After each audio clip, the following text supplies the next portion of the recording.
Causes of difference in cash book and passbook balance, यानी किन किन रीज़नों से, किन किन कॉजेज से डिफरेंस आता है कैश बुक और पासबुक के बैलेंस में। तो देखते हैं।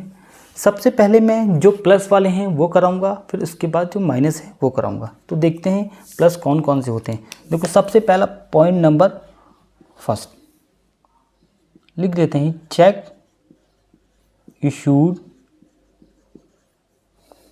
इशूड या फिर पेड भी बोलते हैं इसको, और paid but not yet presented for payment. Okay, तो देखो यहाँ पे चेक इशूड किया है या फिर चेक पेड किया है but not yet presented for payment, लेकिन जिसको हमने चेक दिया वो उसने अभी तक बैंक में प्रेजेंटेड नहीं किया। तो नहीं किया तो देखते हैं क्या होता है। देखो सबसे पहले दो चीज़ें हमारे पास, एक तो कैश बुक और दूसरी है पासबुक। तो ध्यान रखना, सपोज़ हमारी कैश बुक का जो बैलेंस है वो 10,000 शो कर रहा है, पासबुक का बैलेंस भी कितना शो कर रहा है, 10,000। ओके, और हमने जो चेक दिया है रुपीज़ 1,000 का। कितने का चेक दिया है, चेक इशूड कितने का किया है, 1,000 का। ओके, हमारी कैश बुक का बैलेंस 10,000 है और पासबुक का बैलेंस भी 10,000, यानी कैश बुक के अकॉर्डिंग, हमारे अकॉर्डिंग 10,000 बैलेंस है और बैंक के अकॉर्डिंग भी 10,000 बैलेंस है। जिस दिन हमने चेक दिया सामने वाले पर्सन को, तो उस दिन हमने 1,000 रुपये माइनस कर दिए। कितने कर दिए, 1,000 रुपये माइनस कर दिए। तो कैश बुक में हमारा बैलेंस कितना आएगा, 9,000। ठीक है, अब ये बंदा है, इसको चेक दिया हमने, अभी चेक लेके बैंक में नहीं गया, ये चेक लेके बैंक में नहीं गया, सीधे कहाँ चला गया, होम, यानी घर चला गया। तो इसका मतलब हमारे बैंक अकाउंट से पैसे नहीं कटे। ओके, पैसे नहीं कटे। तो हमारी पासबुक के जो बैलेंस के अकॉर्डिंग, पासबुक के अकॉर्डिंग जो हमारा बैलेंस है कितना शो करेगा भाई, 10,000 ही शो करेगा।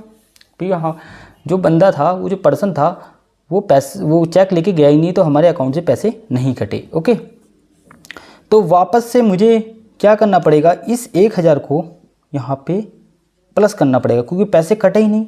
तो पासबुक के अकॉर्डिंग मेरे अकाउंट में 10,000 ही तो बैलेंस रहेंगे। ठीक है, तभी तो क्या हो गया, इक्वल हुआ। ठीक है भाई, पासबुक के अकॉर्डिंग मेरे अकाउंट में कितने बैलेंस रहेंगे, प्लस, यानी कि प्लस कर देंगे अकॉर्डिंग टू पासबुक, कितने 1,000 रुपीज़ प्लस हो जाएंगे। ओके, तभी बैलेंस इक्वल हो जाएगा। तो इसका मतलब चेक इशूड और paid but not presented for payment क्या होता है, ये होता है प्लस। ओके, ध्यान रखना। नेक्स्ट है interest allowed by bank not recorded in cash book, यानी इंटरेस्ट अलाउ करा, बैंक ने हमें इंटरेस्ट दिया बट हमने कैश बुक में रिकॉर्ड नहीं किया, क्योंकि हमें पता ही नहीं चला।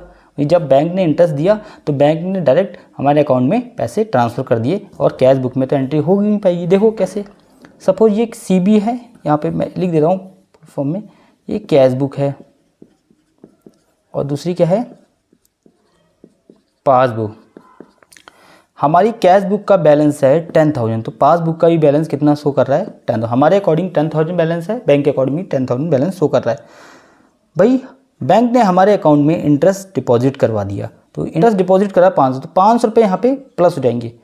क्यों, क्योंकि कैश बुक में तो प्लस होंगे नहीं, यहाँ पे पासबुक में प्लस होंगे। क्यों, क्योंकि बैंक ने डायरेक्ट डिपॉजिट कराया, तो यहाँ पे कितना हो जाएगा, 10,500। लेकिन हमें ये बैलेंस इक्वल करने के लिए यहाँ पे 500 प्लस करने पड़ेंगे, तो कितना हो जाएगा, 10,500। ओके, उसके बाद एक कोई कस्टमर था, उसने बैंक में हमारे डिपॉजिट कर दिए, 1,000 रुपीज़ डिपॉजिट कर दिए। जब 1,000 रुपीज़ डिपॉजिट किए तो यहाँ लिख देता हूँ, तो पासबुक में इफेक्ट करेगा, कितने, पासबुक में।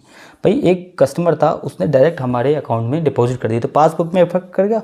तो 0,051 प्लस, तो हमारी बैंक में यानी पासबुक में कितना बैलेंस बचा है, 11,500। तो यहाँ पे भी हमें इक्वल कर रहेगा पड़ेगा, तो यहाँ पे भी प्लस करना पड़ेगा 1,000, तभी तो बैलेंस इक्वल होगा, 11,500। ओके, तो interest allow by bank but not recorded in cash book क्या हो जाता है, ये प्लस हो जाता है। ओके, तो नेक्स्ट देखते हैं। नेक्स्ट है interest and dividend collected by bank on our behalf. Interest और डिविडेंड हमारे बिहाफ पे कौन कलेक्ट कर रहा है? बैंक। हमारा ही अमाउंट कौन कलेक्ट कर रहा है? बैंक। यानी बैंक में पैसा आ जाएगा, यानी बैंक पासबुक क्या हो जाएगी? प्लस हो जाएगी। देखो कैसे, यहाँ पे सपोज CB है यानी कैश बुक, और ये PB है यानी पासबुक।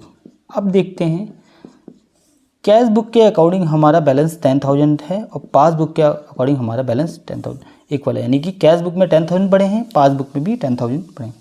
अब ये ध्यान रखना कि बैंक ने हमारे अकाउंट में डिविडेंड डाल दिया या इंटरेस्ट डाल दिया, तो पासबुक में क्या हो जाएंगे? प्लस। कितना हो जाएगा? 2,000।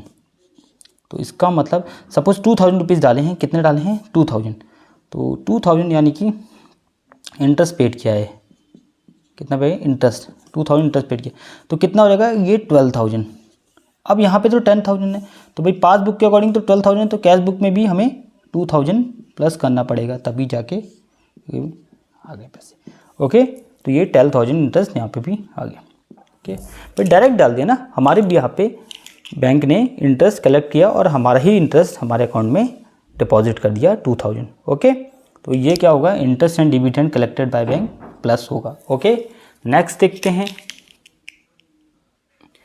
Any inflow of cash.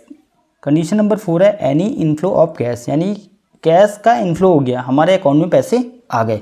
तो देखो CB कैश बुक के अकॉर्डिंग और पासबुक के अकॉर्डिंग, पहले हम ये लिख लेते हैं, कैश बुक के अकॉर्डिंग हमारा बैलेंस है 10,000, तो पासबुक के अकॉर्डिंग कितना है हमारा? 10,000। अब बैंक ने हमारे अकाउंट में रुपए डाल दिए, कितने रुपए डाल दिए? सपोज 200 रुपये डाल दिए, इनफ्लो कर दिया, यानी कि सपोज इंटरेस्ट का पैसा डाल दिया, ठीक है, कोई भी तो डाल दिया, तो कितना आ गया? 10,200, यानी कि ये जो इनफ्लो हुआ पासबुक में हुआ, तो यहाँ पे आ गया।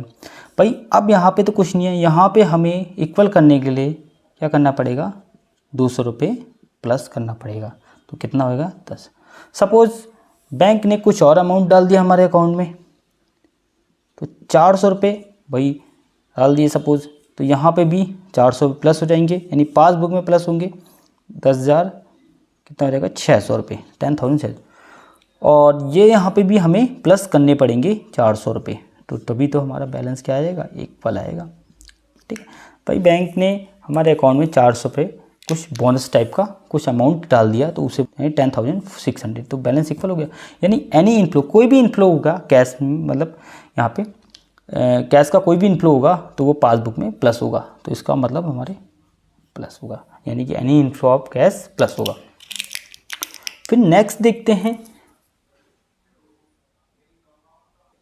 रीजन नंबर 5 देखते हैं, a customer directly deposit in our bank. एक कोई कस्टमर था जिसको हमने सामान दिया था, उसने हमारे बैंक में डायरेक्ट पैसे डाल दिए। Cash book and passbook. अब ध्यान रखना, कैश बुक के अकॉर्डिंग हमारा बैलेंस 10,000 है और पासबुक के अकॉर्डिंग हमारा बैलेंस 10,000 है। अब किसी कस्टमर ने हमारे अकाउंट में डायरेक्ट डिपॉजिट कर दिए, सपोज 800 रुपीज़ डिपॉजिट किए, तो यहाँ पे पासबुक में 800 रुपीज़ प्लस हो जाएंगे, तो 10,000 पहले से थे, 8,000 और ऐड हो गए, तो कितने हो गए? 10,800। तो हमें कैश बुक में भी 800 प्लस करने पड़ेंगे, ठीक है, तभी बैलेंस क्या आ जाएगा? इक्वल आ जाएगा। समझ में आया? ये तो इसका मतलब a customer deposit directly deposit in our bank क्या होगा? ये प्लस होगा। ओके, चलो अब देखते हैं नेक्स्ट। कॉजेज नंबर 6 क्या है? अ बिल ₹1000 रिटायर या पेड, रिटायर बोल दो या पेड बोल दो, बात एक ही है। रिटायर का मतलब पेड ही होता है। By bank under rebate of ₹100।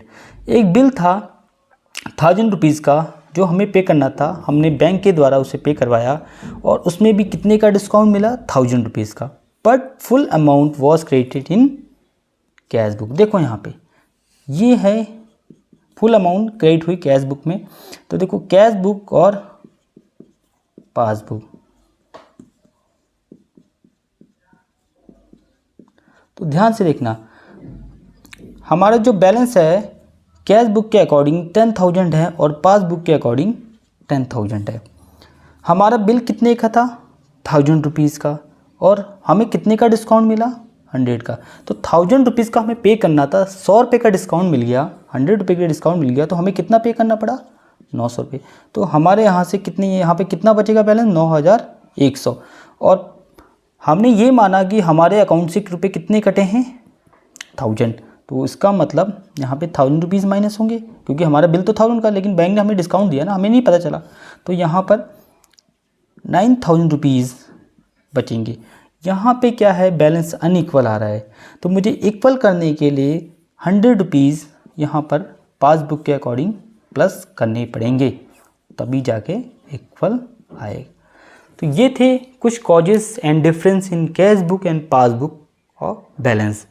ठीक है, अब मैं आगे बताऊंगा माइनस वाले। ये क्या होते हैं? प्लस होते हैं सब, ये सब क्या होते हैं? प्लस होते हैं। अब आगे मैं नेक्स्ट बताऊंगा आपको माइनस वाले, और अंडरकास्ट ओवरकास्ट भी बताऊंगा। अगर वीडियो अच्छी लगे तो चैनल को लाइक करें, सब्सक्राइब करें, इससे मेरा मोटिवेशन और बढ़ता है, और मैं नए नए वीडियो लेके आऊँगा और अच्छे से कॉन्सेप्ट भी लेके आऊँगा ये अकाउंटिंग के। Okay, thank you.